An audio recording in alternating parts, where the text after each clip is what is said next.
I'll kind of bring back to the center of the agenda, the creation of jobs, how that links to industrial policy. So how we can actually rethink industrial policies in a way that achieve the goal also of creating jobs. So before getting there, I just would like to make a few premises just to put things in context. So it's easier to perhaps understand what I say afterwards, and I'll stay within maximum 10 minutes. But just to start, right? So the job of creating jobs, why we say that jobs are central. In the countries where we focus, developing countries, especially poor countries, is the only asset people have. But even in the high-income country context, jobs are transformational for the society. It's what we earn, what we do, and what we are. And yet, even before the COVID, the labor market outcomes were highly unsatisfactory. I just put here a list of figures, we put together before the pandemic. So with the 600 million youth coming to the labor force and the big job shortage, the underemployment, right? This is the very common in high-income countries. The informal employment that takes different forms, but globally still 70%. In poor countries, you have companies that are fully informal. In contexts like Europe, they are half informal, but still remain pervasive. And we have more and more, even after the pandemic, what we call the need, right? The youth, it's mostly women that do not work, they're not employed, and they do not study. So they're basically the people that are not active. And women still remain highly excluded. Now, recently, we had the impact of the COVID, and now we have labor shortages. So it's long-term challenges that remain and actually get even more aggravated by the crisis and the consequences of the crisis. Now, why is so difficult to create jobs? Well, we know that is a priority for most governments. It is difficult because creating jobs, it's not an afterthought, right? We put in place a policy and that will lead to job creation. It's proven that it doesn't work in that way, because to create jobs, many policies have to come together. A process of economic transformation needs to be put in place, because to create jobs, you need to look at sectors, how firms are organized, where people are located, the macro context, the policy for innovation, the policy for education. So it requires a big effort, and very importantly, requires firms, the private sector, to play a central role. And very often this is a difficult task to achieve. Why I'm talking about private sector firms, and then that will lead me to the industrial policies. Because the demand for jobs, it derives from the demand for goods and services.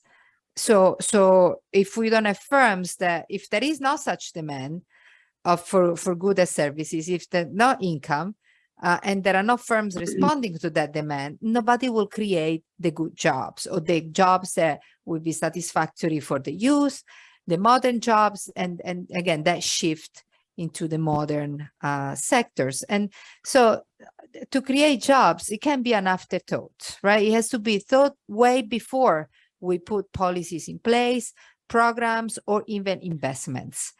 And to add to this complex, I just want to say that the mega trends are really adding uncertainty, right? We have very negative growth forecast for the coming years. At least at the bank, we estimated that we moved from 5.7 to 2.9 in 2022, an average 3% for the next 2 years. The presentation before Mike explained also talk about the commodity prices, the inflation. We actually are at risk of stagflation. But there is also a recalibration of global trade that it also impacts how industries work, how firms work, The geopolitics change. We see the United States wanted to change the trade agreements. We see China focus more on this internal market. We see companies reshoring, not that started before the COVID, but to stay resilient, they try to produce where they are, not far away, because we've seen what the disruption of global value chains has led to. And we see also, of course, digital technology were already disrupting the market before. And now with the COVID and now the war, it's continued to disrupt. So this is to say that now we're going to talk about industrial policies, and as you say, Marco, the job creation agenda, which is probably one of the most complex, and so require undivided attention when we think about policy making and especially policy response to the crisis. Now, these are just a few ideas on the industrial policies. First of all, recently we've seen a renewed attention to industrial policies, mostly in high-income advanced economies, not so much in the developing countries' economies. But industrial policies always stay there. Like even in Europe, all the subsidies to SMEs in the lagging regions, or in the United States, they might not be called industrial policies, but de facto, this is what they are. And I think there is a common understanding that markets are not self-creating, self-regulating, self-stabilizing. So we need policies. Now, why I'm talking about renewed attention? Because in the past few years, there were some elements that brought back this agenda. One is the green economy, where government tried to incentivize certain industries compared to others. The digitalization, the threat that China has brought to the market, especially in high-tech industries. So that highlighted the urgency of public action to stimulate investment and innovation, in particular industries and regions. Now, how that links to jobs. If you read the majority of the goals of industrial policies, they all mention it's a subsidiary goal, right? So they all talk about the imperative of good jobs. But when you look at how much they target job creation, then, you find very little. It is quite disappointing. And there are many studies on it that now they're, kind of put them together again. So the first one is targeting the job creation. As I said, there is no such thing. And this could lead, if jobs are not well targeted industrial policies, that could lead to opposite results. There is a study that looks at one of the most famous, most important industrial policies in England, which was called regional selective assistance. So the program actually had as objective to expand employment in low-income, high unemployment areas. But what it did in the end, it just subsidized capital. Not only subsidized capital, it subsidized capital in a way that replaced labor. And so basically the government was financing 35% of those investments. I'm bringing this example because not only didn't had the effect that it meant to have on jobs, but actually it had, if you will, different impact at the end, which was the opposite of what was thought before. So the first one is a good targeting, and granted, this is difficult. At the bank, over the past 3 years, we've been working on targeting job creation for our own investment and our own work on policies with government. And still we're trying to sort it out. It's difficult because it's not just direct jobs. We know that it's indirect jobs, induced. So it is complicated, but it's just not done. So at least starting would help when, one think of industrial policies.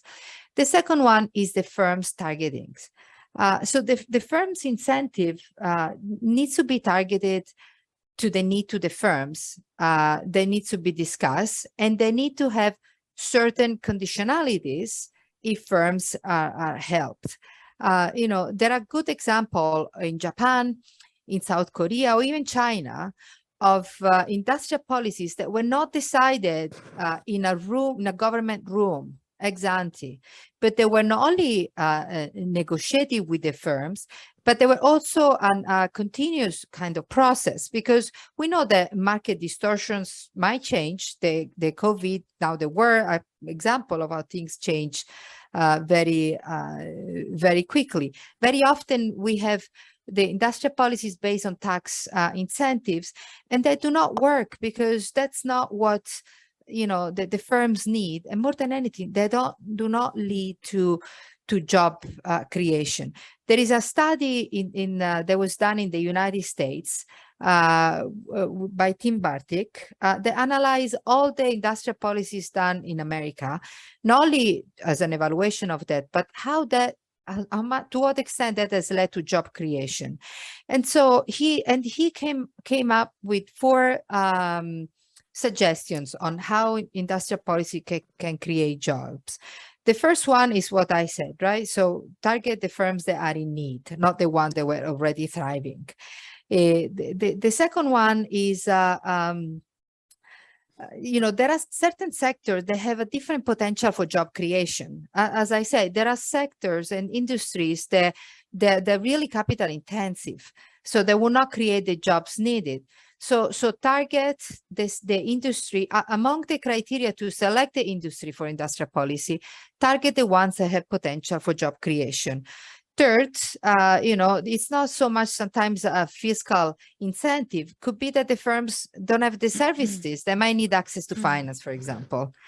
And fourth, again, it's a mix of conditions to allow firms to thrive and hire workers. Then that should be put in place. So the third and last is that industrial policy do not happen in a vacuum. As I said, having one tax incentive for an industry that perhaps was not in need, firms didn't need it, won't work. But also needs to be linked. If industrial policy is linked to an innovation policy in the right area of a country where there is potential for job creation, and you also link active labor market regulations, like the results could be really impactful. The social protection and social dialogue are important because, and here the unions play a big role, because we know that, when incentives, investments, changes happen in the market, in industries, that might imply transitions for workers. So how workers are, accompanied and supported during those transition is very important. And again, conditionalities, again, you can support firms and ask to hire locally, for example, not to outsource, but work with companies in the territory. And it's really this link between also, which goes probably beyond that, but linking the growth policy with the social policies.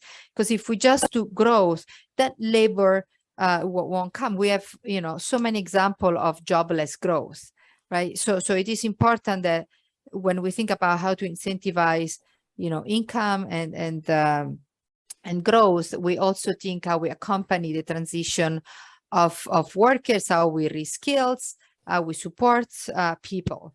And so those are just, again, some ideas about how to rethink industrial policies. Happy to discuss. I hope I stay within my allocated time frame. Thank you. Thank you for your attention.